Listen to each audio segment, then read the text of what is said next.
So Emma and I decided to wear the same outfit tonight. Yeah. I tried to change outfits with my sister when I saw this, but she was not convinced. But this is good. This means we're compatible. Yeah. It's going to go well. Hi, I'm Claire Bidwell-Smith. I'm really excited to be moderating tonight and talking to Emma Cline about her amazing new novel, The Girls. So let's get started. The question that I think everybody has initially with this book is why the subject? Yeah. Tell us about that. I think a lot of it came from just growing up in California, where it's such a big part of the lore and mythology.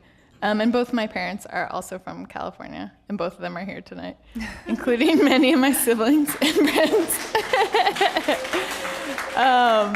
But I think both of them sort of pointed to this Manson family as this big defining event of their adolescence. So I grew up hearing about it, and he was sort of the boogeyman, the version of the boogeyman that I had. Do you remember the first time you heard about it? Like, what do you remember about it? I mean, when I was very young, they told me that San Quentin prison was Charles Manson's house. So I thought that's where he lived in the way that little kids do. I was like, that's a big house. Scary and big. And then when I was older, I sort of figured out that he didn't live there. But you sort of encounter Helter Skelter, which is bizarrely on everyone's parents' bookshelves. I don't know how it gets there, who puts it there, but it's in every house. And yeah, so I read a lot about it as a teenager and continued to read about it. And for me, the story was always really focused on this one person, Charles Manson, who in the end seemed pretty boring to me, or familiar in a way. We sort of know the story of the sociopath, the charismatic sociopath. So how did the book first start to take shape? What was that? How long ago? What was that moment? Yeah, a lot of it just came out of this desire I had to write about communes and groups. So in the beginning, it was a novel about a commune, and it was sort of aimless novel. And then once I really started thinking about this character, who you'd encounter in message boards and sort of floating around the internet, these people who had been peripherally involved in something like Manson family or Jonestown even, which also started in the Bay Area. It's a good place for it, if anyone wants to join a cult. And you know, it's still a big part of their story that they had this involvement. And I really started thinking about a character who was older and who might have been peripherally involved, and what would it mean to them? What would be the story they told themselves? So you started thinking about Evie as an older character initially? Yeah, it was I never... I was going to ask you about why, you know, you show her young and old, and what that process was like coming to that. For me, it was never just the younger character in 1969 when she's 14. For me, what was always the most interesting part, and the way that the narrative started to take shape, was really thinking about the tension between this older person and this younger person, like this moment of peak emotion, which is adolescence, which is just, adolescents live at such a high pitch, it's so extreme and hard to maintain. And in a way that felt like what we think of as the 60s, like this moment which was so extreme and hard to maintain. And in this part of California especially, I think we see how people have dealt with it this many decades later, like, because you can't sustain that high emotion or high idealism. So I'm interested in sort of the conversation between that moment and then sort of what it became. So you started with her and then moved into the younger version. Did you have a clear idea of the book and how it would play out and the characters and, I mean, how they would, I don't know. Yeah, it's funny because once the book's done, you're like, oh, that's what it was. But of course you forget like the whole misery of writing it, which is like, you have no idea what's happening. But now, yeah, it seems fun. Seemed like I always knew. But yeah, no, of course it was like lots of back and forth, lots of drafts, which I foisted on my sister. I made my little sister read 8 drafts of it, wow. 9 drafts. So how long from start to finish did the book take? I had been working on this commune novel beforehand, which I'd maybe worked on for a few years. And then I went to Columbia for the MFA program, and I started this novel there. So it took about 2 years in this incarnation. Tell us a little bit about your background as a writer. You know, when did you first start writing? What does it mean to you? Yeah, I'm from a really big family. I have 6 brothers and sisters. Where are you in the lineup? I have an elder brother, and then I'm the oldest of 5 girls, and the youngest is a boy. And my mom had 7 kids in 10 years, which is what's so we're all very close in age. So I think I was a big reader when I was little, partly because you can do it alone. Mm-hmm. You don't have to share it. You know, it's like a private mental experience which no one has access to. So I think that was a big part of it. And then always sort of writing little stories and stuff. But yeah, I think I went to kind of a great little high school that taught contemporary short fiction as part of their English classes, which I think was sort of rare and lucky. So I got to read Laurie Moore and Dennis Johnson at a young age. Yeah, I think really that's cool. nice to know that, you know, people are writing nowadays. It's not all like Edith Wharton, and, which I think is nice to teach young, sort of high school kids that it's happening now. Was there a moment for you when you decided that you really wanted to pursue writing really seriously? I can't think of like a particular moment, but I think it just really comes out of a love of reading. What about for you? Turn it around I on just me. learned this new trick. That's my favorite trick as a therapist. Sometimes I even ask my clients, like, what do you think I'm thinking? Claire is a therapist, we should say, which is like also, yeah. When you see that a therapist is going to be your moderator, you get a little frightened. Let's talk more about your mother. Yeah. Just kidding. It was similar for me. I'm an only child, and I was alone all the time, and books were my friends and my social life. My parents were much older, and they had this very adult life, and I just kind of disappeared into books, and it was my love of books that, you know, led me to writing as well. It's a gateway drug. Yeah, absolutely. So who were your favorite authors as an adolescent? I loved Anne of Green Gables, Betsy Tacy books. I don't know if anyone's read loved those. So it's kind much. It's rare. This is why we're wearing the same outfit. Yeah. They're these wonderful books, and I realized that was the first time I had read about a female writer. There's a character, Betsy, who, and how old are they when those books start? 7 They're young, or something? yeah. But it goes up until she's probably 25 or 26. And it's set, what, in like the 20s or something? Yeah, in Minnesota. It's like these wonderful series of books. But she's a writer, and she has a little trunk where she keeps her writing supplies in. And I think that's why I wanted to be a writer, because I thought you got accessories. You know how artists get like all their writers don't get anything fun. But this made it seem like you got a whole trunk of exciting things. Did you read Harriet the Spy? I did read Harriet the Spy. I loved Harriet. She went around just writing about everybody. She would just go around her neighborhood and record everything. I think that's how I ended up a memoirist. But so let's hear about college and Middlebury and the New Yorker. And Yeah. I went to college in Vermont. And I did as well. Oh. I went to Marlboro. Oh, cool. Yeah. Yeah. And I'm from California. You're from Georgia, right? Mm-hmm. So I didn't know about winter, really. So I just had a denim jacket. A denim Which is very, California. Yeah. Like, this will be fun. This has carried me through till now. But yeah, I was actually an art major at Middlebury, not a writing major. And I thought art was kind of a helpful sort of sideways way to get into. Were you aware of the writing? There's so much writing lore about Middlebury. And, Yeah. Was that? It was Did that part of it, influence and you I at all? took some writing classes while I was there, and went to Breadloaf, which is their summer sort of English and creative writing program, / like summer camp for adults, which was great.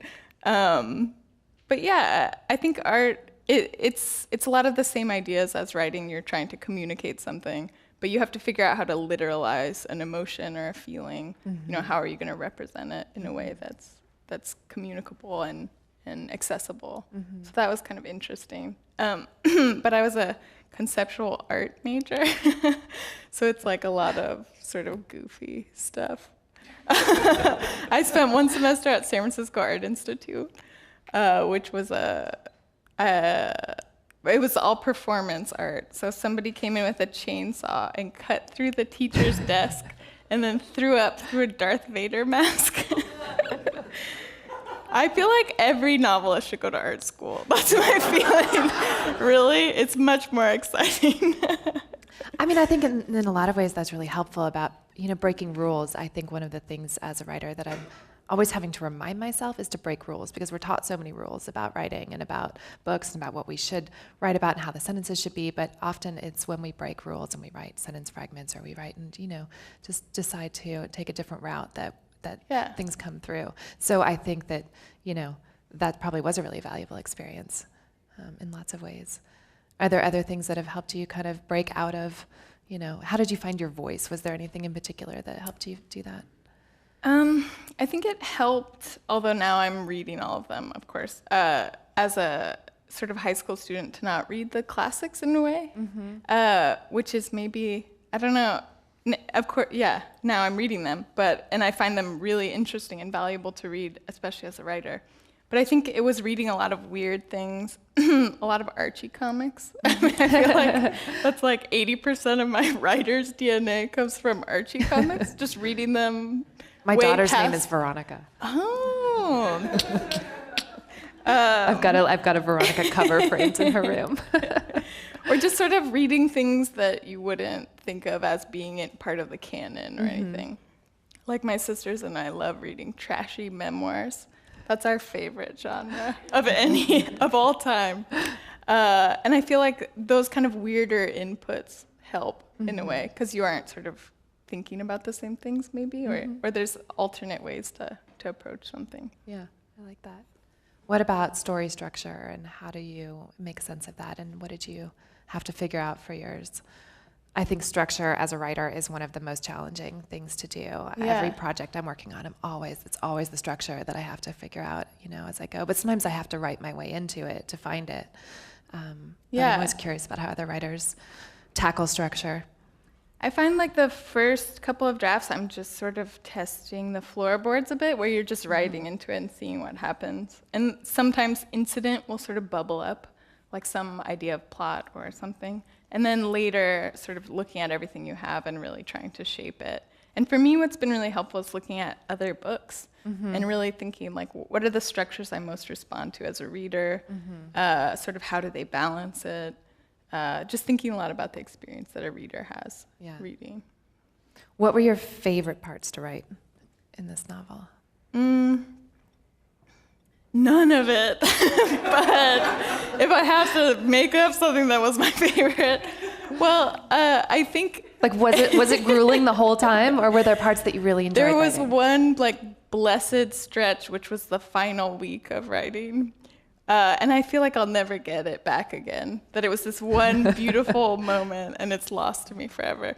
But it was like this really pure moment of creation, or it just, I could start to see it as a book, and it really felt to me like I was building some kind of world that had density and reality. And maybe the 5 minutes after I finished and sort of wandered out into my yard. Did you know you were definitely done? Yeah. Was there a moment? And the last line, somehow at the last line I was just like, oh, it's there. And then I was like, and sort of went out into my yard and laid on a bench and was just, this is okay. And those were 5 great moments. And then everything else, misery. What was the publishing process like? Was it a good experience for you? Was it easy, hard? Yeah, it's weird. They really trick you as a writer. They just, they make it seem like it's all just writing by windows with light streaming in. And then you're shocked into this publishing world, which is so different and blessedly incomprehensible until you have to know about it. And I try to know as little as possible. I think it is very strange, like we were talking about earlier. You've done something in private for so long, and it's this really emotional sort of private experience, and then suddenly you have to sort of watch it be moved through the system in this weird way. And then also talk about it in this public way, which is Right. extremely different from writing it, and sort of not I think what you this think right about. now is the opposite of sitting in a room by yourself writing a book. Oh, I always wear these little microphones as I'm writing. And these lights. I have lights just like this in my office. I angle the light right on my face. I usually invite a lot of people over to watch me. Yeah, that's good. Yeah, I don't know if you can even really think about this part while you're writing. No. It's not helpful, or so that's why they keep it a secret from you. Yeah. They don't tell you you're going to have to do these kinds of things. So are you enjoying this so far? Are you enjoying the book tour, the responses to the book? I think what's been really nice is meeting people who have read the book. It's still so weird to me. Yeah. When people will say a character's name, I'm like, how do you know about that character? And I think that's the nicest part about it is thinking about it being meaningful to people in whatever way. But the sort of publicity stuff has been a little bit, it's just strange. It's so not why you write a book. And you sort of have to suffer through it. And soon it will be July. But I'm not suffering right now. Although, in all those videos, everyone had these giant whiskey bottles I know, and where's champagne bottles. I'm Where just are curious cocktails? why that was. This is some flowers.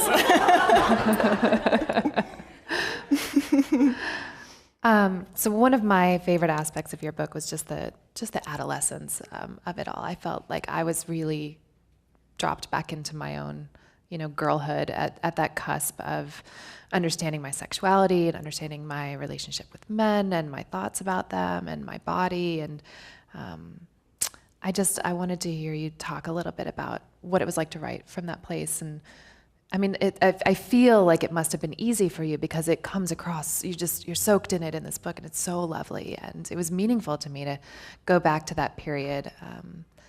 Because it's short. Like I think once we hit 16 or 18, then we're in a whole nother place. Then that strange interim of 14, 15. Yeah, and I was very thinking a lot about what age is that exactly when I was thinking of the character. And I feel like 14, you are kind of on that precipice. Yeah, for me, I was thinking a lot. I have a lot of younger sisters, and we're all very close in age. So even through my adolescence, if something happened to me and I didn't quite, experience it fully, I'd see it repeated immediately 4 times. So it was like this real magnified sense of the entire girlhood endeavor. Just sort of so much energy. And especially in one household, it just befalls it. It's like an illness on the house. It's like they have to mark above the door 5 teenage girls live in this house, quarantine us. But so that was part of it. And then I kept a diary all through high school, which I reread in preparation before I wrote this book. And you always wish that you were a really thoughtful, introspective teenager who's just kind of living life and having these lovely thoughts. But I was a total monster. Just it was a nightmare to encounter again, the horrifying teenage brain, which it's amazing to me that they let them drive cars. I agree. Because it's these real extremes. Everything is either the worst thing that's ever happened or the best thing. And it's emotionally exhausting to even think about being back there, which is why I wanted an older narrator who didn't have to be living at that heightened state all the time. And for me, adolescence and yet you forced her to watch that. Right. With another character. Yeah. And in a lot of ways, I do think she's a bit, she's sort of still stuck in adolescence in a strange way. But yeah, I think adolescents already live at such a pitch where everything feels life or death. So pairing it with this extraordinary crime and then the ordinary crime of being a teenager, I liked those two things together. The ordinary crime of being a teenager. I like that.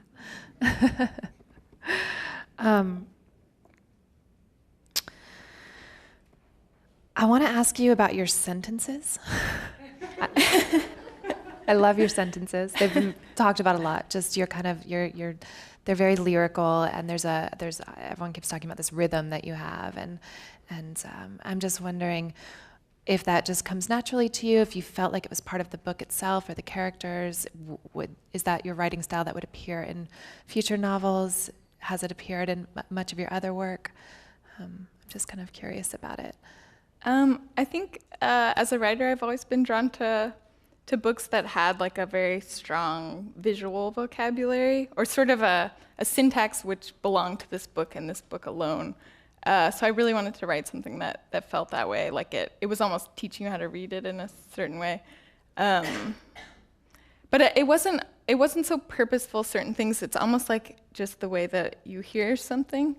Although, and that's always how I've written, is sort of hearing it in your head, which we were talking about earlier. It's very strange because there's an audiobook now, so someone else is reading it, and they hear completely different sentence structures than I hear as I was writing it. So I could only listen to 10 seconds of it because I was like, oh no, she's putting the emphasis on the wrong word. Like for me, it's on this word. So it's sort of a crossover between hearing and Hang on, reading. I think they're going to bring us some wine. Oh, thank you. Some ice cream too. See, we're writers. We should be drinking up here. Thank you. Yeah. Although that's sort of gotten me in trouble, because that's how I read too. It's like so auditory, and I'm taking it in. And there was this one time in high school, I was reading a Cormac McCarthy book. Cheers to Cormac. And there was, I was like so in it, and he's such like a thick writer. And there was this line, and I was like, oh, the Silent Hills. I was like, that's so beautiful. That word, like I've been searching for a word like that, silent, like it must mean like silty, the silty, beautiful hills, silent. And then, 5 years later, I was looking through the book, and I had circled it just like, oh my God. And I was like, silent. Silent hills. That's all it was. So sometimes that happened while I was writing this book, which only came out when the copy editors were like, do you mean this word? And I was like, oh my God, because I had just learned a whole different thing. I think it comes from reading books before you can really understand what's being written. Sort of reading ahead of your age level. It almost messes up your comprehension, and then you can act like it was a purposeful stylistic choice when you're on stage at this moment. The Silent Hills. Love that. I'll be curious to see how it evolves for you, though, in future books. Yeah. My first book, I had a lot of kind of lyrical prose as well, and then it shifted a lot from my second book because it was a different subject, and it was much more kind of atmospheric almost in my first book and helpful. So you could have a completely different character that might change your writing style, which I think is fascinating. That's what's weird, too, about publishing a book, is it's this time capsule of this very particular period when you were reading these kinds of things and interested in those things. And then, of course, your next one is like a totally different. Yeah. And you could write this same novel again in a completely different style. So speaking of, what are you working on next? What's coming ahead for you? I'm working on a novel, which is not set in the past. I've gotten some weird emails from people. This is what I learned when you write something set in, any time that isn't now. People are like, on page 5, like, did you know that like Coca-Cola did not come out with bottles until this year, blah, blah, blah. Or they're like, oh, the dentist uses latex gloves. They weren't out till the following month in 1969. You're like, do you work for the latex glove store? Like, what? How do you know this about the gloves? So no more. No more. So it's set now. Yeah. I know latex gloves are around. And how does it feel to be writing it when you have all this attention right now and all this expectation? And my second book was so much more terrifying to write than my first, because no one knew who I was. Nobody cared. When I was writing the first book, I didn't know if it was going to be published. And then I had a book deal for the second one. I knew it was actually going to be on shelves and that people knew who I was and what was going to happen. And that was really scary for me. Yeah. How's it for you? Well, you always feel fine about it until someone is like, "Are you scared?" And then you feel scared. But yeah, I mean, I started work on it. The book I finished it a year and a half ago now. So I've had that time to start this new thing, and I feel like I've gotten enough under my belt of this new thing that I can see the momentum continuing, even through the horrifying mind trip, which is publishing a book, which I'm grateful for. But I mean, talk to me in 2 months. You're a therapist, right? I know. Can I have your cell phone number? On your flip phone? So let's get to that. The flip phone. Yeah. No social media. Tell us about that. The flip phone, I feel like at this point it's She has a flip phone, like a Yeah. flip phone. She went in the Apple store today and they were inspecting it because they thought it was amazing and cool. They hadn't seen one in a long time. Yeah, so I've never had a smartphone. And I think for me, I know I would love it too much. So this way, I just have my little flip phone. But my family, all 8 of them, are big group texters, which I don't know if any of you have a flip phone, but it takes 2 minutes for every group text to load on my phone. And so my phone will be completely monopolized, but someone will be like, "Hey, what are you guys doing tonight?" And then every member of my family will be like, "Nothing." And everyone, it will take 2 minutes. And I keep telling them not to, and they ignore me. So maybe now they'll know. Please don't add me to the group text anymore. How is it to not be on social media? Have you ever been on social media? I've never had Twitter or Instagram because the technology prevents me. I'm interested in technology preventing me from doing things. I'm not interested in more access, or I don't want people to be able to get a hold of me. The flip phone is a great excuse for anything.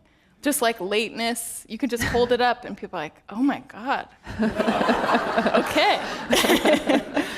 But yeah, I do end up calling my siblings a lot for directions, places, being like, "This is where I'm at, could you just look it up?" And I think also it provides you a certain amount of mental space, which I feel like is helpful for writing. I feel like, especially the best sort of writing I've done, I felt like, is when you get to go deep, and sort of being in constant contact brings you up to the surface a little bit. And I like having more sustained sort of solo writing time. Yeah. What's your writing process like? How often do you write? How long? How much do you cry? So much. Yeah, I always think I should make up a writing process when I get asked that question, because I don't have one. And you always hear writers who are like, "Oh, I'm up with the sun. Like I run a quick 5 miles." Then I put on my writing cloak and write my, that's not how I've ever experienced it. But I understand now, writing the second book, that discipline is better, and I will have to get it pretty soon. I don't want it, but I don't know what the alternatives are. Do you write every day? How long do you write? Is it totally random? It's totally random, which, again, it sounds so bad. I feel like I've never heard anyone answer it that way. They always have a good response. You're like this I write literary from this ingenue. to You can this. say whatever you want. Okay. So yeah, no writing process, but I'm interested if anyone has an idea. Do you use a computer? I use a computer. I'm actually not sure. That's an easy question to answer. Yes. And going back to the trunk of writing accessories, I wish that there's some other way. Because I think it's very particular to writers too. It's like you're working on the same thing that you check your email on. Yeah. And sort of, play your music. It's it's an odd, fractious device. And I wish there was something with a little more integrity. But you don't want to be the writer with the typewriter. It's a little much, I think. You might as well have a writing cloak if you're going to go that direction. It's definitely a little much. So, but I'm still trying to get a handle on this. Do you just write when it strikes you? Do you write in bursts? How long do you, what's the longest you'll write for? Or do you go in whole days? Yeah, when I was working on this book, it was, especially towards the end, I was working almost every day for sometimes 12 hours. which was funny. I had to get these little splints for my fingers. So, again, you think that it will be this really dignified occasion finishing your book, but I was like, tap, tap, tap with my splinted fingers. So it didn't feel very cool, but I was writing a lot. And I think it's once you click into a certain kind of story or momentum, for me, that's when I think it's when the world of the book becomes more interesting than the world of the people you know. And that was my experience as a reader when I was young. Like, I would disappear into the books, and take on the characters' emotions, and I would come out all moody for dinner because something was happening with one of my characters. Did you have that experience while you were writing? I did. And there was this moment when I was writing the book, I lived in this very small 9x12 shed in my friend's backyard. Tell us more about that, Emma. It had no internet or bathroom.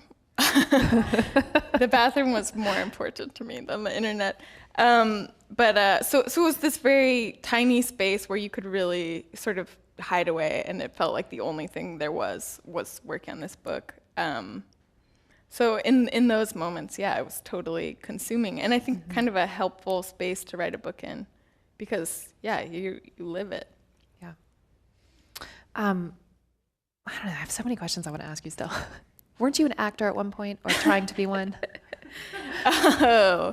As a child, I was briefly a terrible child actor. I mean, are there any good ones? I don't know if there's ever been a good one.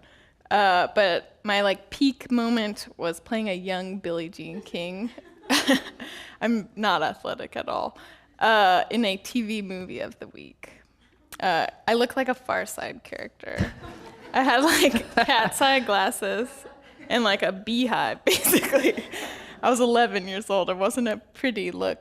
But I was briefly a child actor, and I think in a lot of ways it was actually helpful, because I think it was after the same impulse as writing, which is, there's this artificial world, adjacent to the world we know. That's what I was going to ask you. How did it inform your writing? And just even to see the line where the set ended and the real world began, it just sort of gets you into that mode of thinking, I can make a separate reality, something that looks the way I want it to look, and it can be artificial, and sort of how do you make that, and what's it like? And also I think it was interesting just to engage, because it's such a big part of the mythology of California too. It's movie making, and this that part of it, which was kind of special too, but weird. What is happening with the movie for the girls? The movie rights have been bought. They asked if I wanted to write the script, and I said no. I think for me, it's I've spent a lot of time with the book already, and I didn't want to sort of work on it in some medium which I knew nothing about. So I'm sort of blessedly ignorant of everything about the movie. And is there any kind of time frame or timeline, or do you have I don't know. feelings about it all? I don't know. Yeah, no feelings, except my sisters have all requested to be extras. That's the only feeling I have about it. Is there anything you see happening in the film that didn't happen in the book, or anything that you feel like they would do or not do? I actually read the script, which was really weird. It's have you ever seen those books where it's adapted from a movie, when they write a book, a novelization? It was like that, but sort of the other way, where you're it's so strange what they choose to keep in sort of your... Well, it has to be condensed so much. Yeah, but it was kind of a cool experience. It's funny, as we were talking about earlier, it's you create this thing and then suddenly it's out in the world. It doesn't belong to you anymore. Yeah. So in a way that hastened the process of seeing someone else turn it into this other sort of art form already is kind of cool. Cool. Is it in production? Is it happening? I feel movie stuff is so murky. It's you're sort of throwing a fish into a sea lion pen. You're bye. See you, maybe.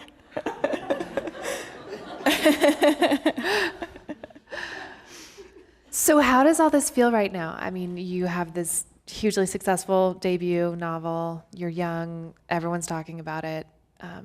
Does it feel like just normal life, or does it actually? Are you? I know it's hard. Like, it doesn't feel like normal life. That's the easy part of the question to answer. I guess the other stuff, it's really trying to minimize my information, which my sisters are really good for. They sort of are my first. They sort of comb through the internet, and so I don't have to. Mm-hmm. And they tell me if there's anything I should be reading, but mostly I don't, which mm-hmm. I think is a good space to be in. And then also just remembering that it almost doesn't have to do with me at this point. It's something else that runs parallel to the book, but doesn't really intersect with it. Mm-hmm. And that really my job is to write the next thing. Yeah. I was curious what your thoughts are about being a really successful literary woman. I was out with some writer friends last night, and we were talking about you. And but one of my friends was just like, more power to the chick who gets the huge book deal, because it doesn't happen as often, that it happens for a woman. And I was just curious. I was at a conference like a month ago, and I was with a writer friend. We were both presenting and speaking at this conference, and there were all these white male writers that were there too, and with us, and we were all pals, and we were all parents. We all had small children, and that was kind of well known. And at some point, my friend and I we stood up to walk out of this thing, and this man turned around and he said, "Hey, ladies, who's watching your babies this weekend?" And I was like, "Oh my God." He would never ask these guys that. Right. Like, no one asks the male writers, like, who's watching your kids this weekend? And I was just like, they're with their dads. Yeah. But, there very much is, I don't think people often realize how different it is to be a female writer. Yeah, it's much different. Men don't read women's books, like men don't go to book sign. I mean, actually, this is so not true here, but it's we read all kinds of books. We support so many more male writers than they support us, and it comes out in the industry. It's definitely a different experience, and it's been sort of strange, especially for a book about what feels like to be a girl or sort of girlhood. Mm-hmm. It's very strange then to be promoting it as a young woman writer. You're sort of like, have you read the book? Sometimes when people ask you questions, you're like, okay. And like I feel like a question I just heard recently, which reminds me of sort of who's watching your kids, is like, this book's pretty like, whoa, what do your parents think about the book? And you're like, do you ask male writers what their parents think about the book? Like, it's not a memoir. Like, it's not, like, I feel like that's a way that we sort of signify to women that, a lot of their work is like emotional labor and sort of managing relationships. Mm-hmm. We see them in relation to people as a mother or like a sister or daughter, instead of as autonomous artists, and sort of couching a lot of stuff in that. And then also, just in the few like little things I've read, just like the focus on like, oh, her hair is this length. I'm like, is that a thing that you talk about male authors' hair? Mm-hmm. It's like, yay, hi, it's looking good. It's all there. It's like, it's a strange experience. And it's also hard because you're a bit out of your control at a certain point, and how much do you want to react against it, or how can you even, almost. Like someone who asked me about sort of what do your parents think about the book, I said what I said just now, and then he changed his question when they printed the interview, so he had never asked me about my parents' book, so it just sounded like all of a sudden I was giving a lecture about parents and books, and it's like, okay, it's just an odd experience. Mm-hmm. I emailed them. I was like, put that back in right now. Nice.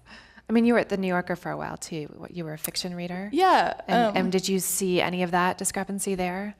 Not so much there. I mean, that was kind of a great place to work as someone who wanted to write fiction. It was both really intimidating because, every week, it seems, there's a beautiful short story written by someone, and you just think they must vomit them out.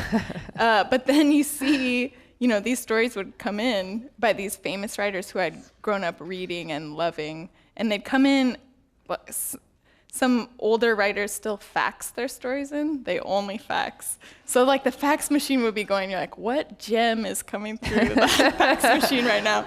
But it would come through and everything would be misspelled, you know? And it would be this beautiful story, but it would be in like Comic Sans font. And you're like, oh, it doesn't just come out in the New Yorker font. I feel like that was a major realization for me, is that these writers were actually working on them. And I think that was helpful. You sort of see that there's a process, that it's not all sort of what you experience as a reader, which is this like seamless reading experience. In 5 minutes, we're going to go to a Q&A with Emma, and we're going to ask that you guys line up in single file with that microphone over there, and that you ask single one-part questions that are actually questions. You ready for that? Yeah. So wait, what was I going to ask you next? What advice do you have for people who are writing their own books or want to be writers themselves? And, you're the big success story. So like people, how do you get from, wanting to do it to where you're sitting, or what would you advise? I feel like the best and sort of only advice I could ever imagine giving is just reading a lot and reading like a lunatic across like many genres, and sort of writing about what interests you and not what you think you should write. But yeah, I don't feel qualified to give advice to anyone. I'd rather take your advice as a therapist. No, mine would be the same, just to read as much as possible. Yeah. And just to devote time to it, though. I think so much time needs to be really created to write. People are always saying, I have a book I want to write. And I'm like, well, you got to sit down and write it. Yeah. It doesn't just happen to you. You don't just like accidentally write a book. You have to really make time for it. And it's hard. It's really hard. And I think writing can be really painful. It looks really fun when we're up here and we're talking, the book is done and you're like, yeah, you're holding it, but it's a really challenging process. Yeah. Do you think you'll always do it? Will there be anything else that you might want to do? I mean, acting, I was such a great Billie Jean King. No, I don't know. That's really the thing. As painful as writing is, there's like nothing else that I can imagine doing, which I guess is a comfort in a way. You're kind of just like stuck with it. Yeah. Owning a junk shop, I feel like that would be my only other calling. I feel that they could dovetail nicely. Okay. On that note, I think we're going to go to questions.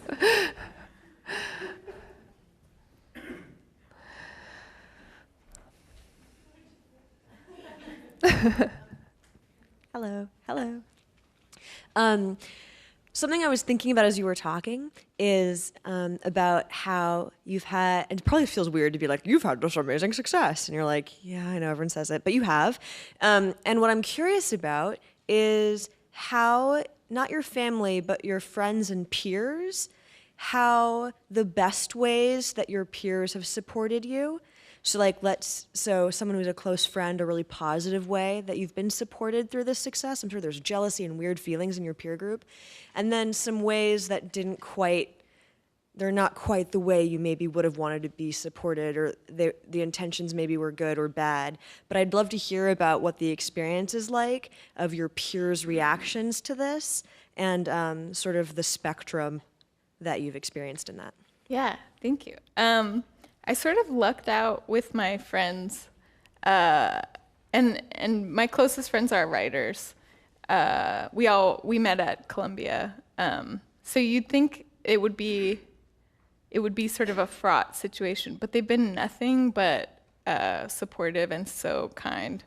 And like if they've had sort of conflicted feelings, they've never sort of shown them to me, which I think must, take some effort. And I'm so grateful. It sort of is a situation, I don't know how I would react if the situation was reversed. Probably be a nightmare. But yeah, I don't know. They've been really wonderful. And I think, they're also the people who've read my writing from an early stage of this book. And so in a lot of ways, they just feel really proud and protective, which is the nicest kind of feeling. They're the ones who sort of are like angry about a bad Amazon review. Like, maybe you could be angry about it, and then I don't have to be, but I'm angry about it too.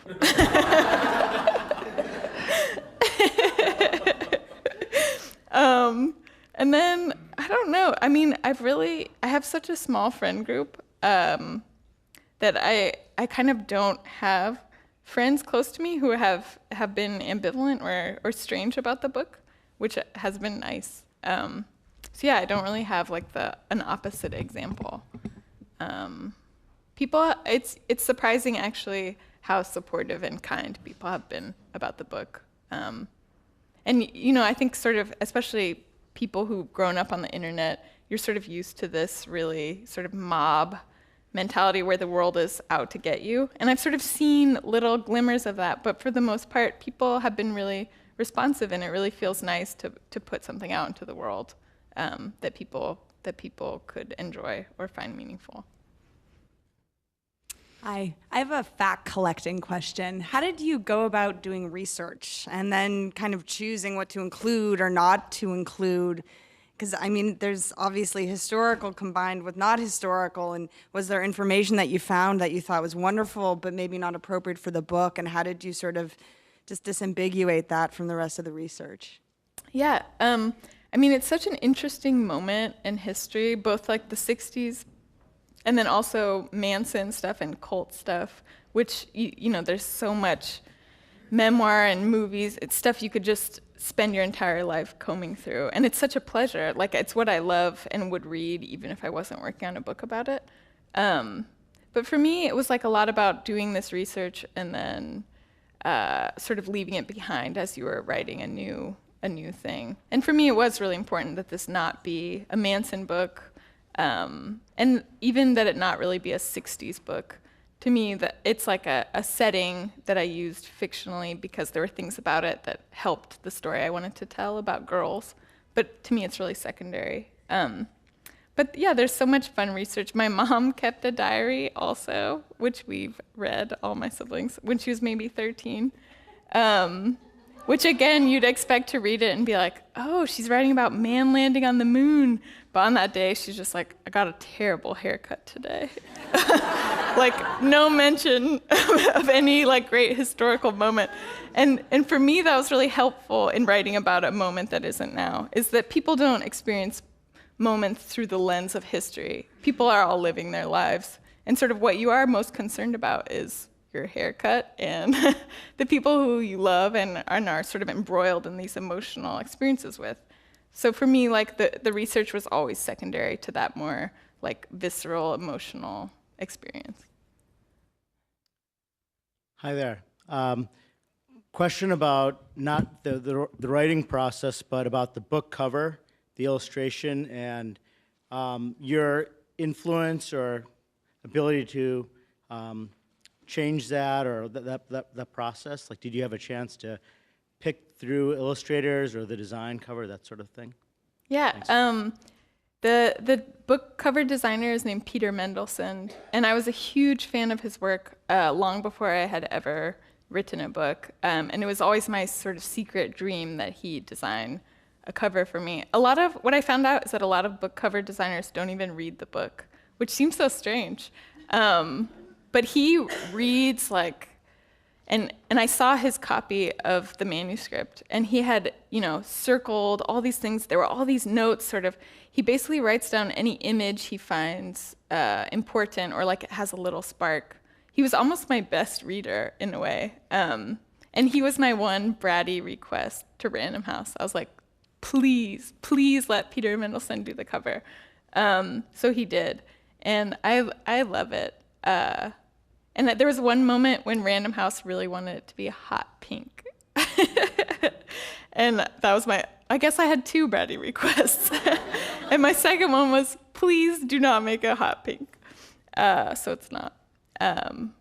Yeah, and he's kind of just a great cover designer. I'd love to work with him for any books I happen to write in the future. Hi, Emma. What's stuck in my head from reading your book is what girls were willing to do to be seen. And I'm wondering if you think we've made any progress in that realm, and if girls, was that a moment in time, or is it still a danger today? I think for me, like I was saying, like the 60s, it was a lot about mood and atmosphere, and a lot of the gender stuff maybe is specific to that era.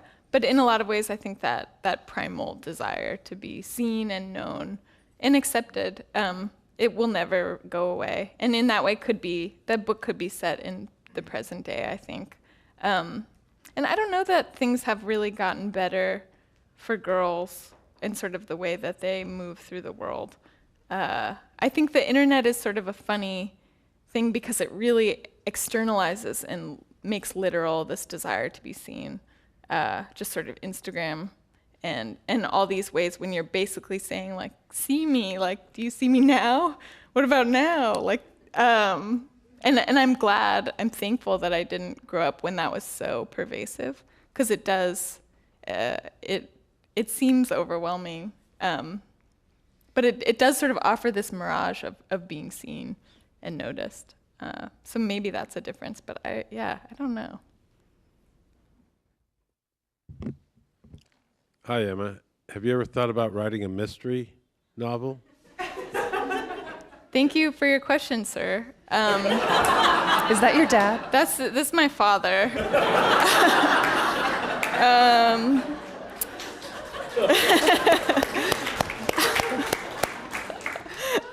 Well, This is a thing he used to tell me. My dad really only reads Ellery Queen Mystery Magazine and Alfred Hitchcock Mystery Magazine. And he told me he would consider me a real writer when I publish a story in one of those. So it's one day. But yeah, maybe. Thank you for your question. Hi, Emma. So you've spent a lot of time learning from great writers in terms of what you've read and in school and around your peers. So I was wondering what advice from them stands out. I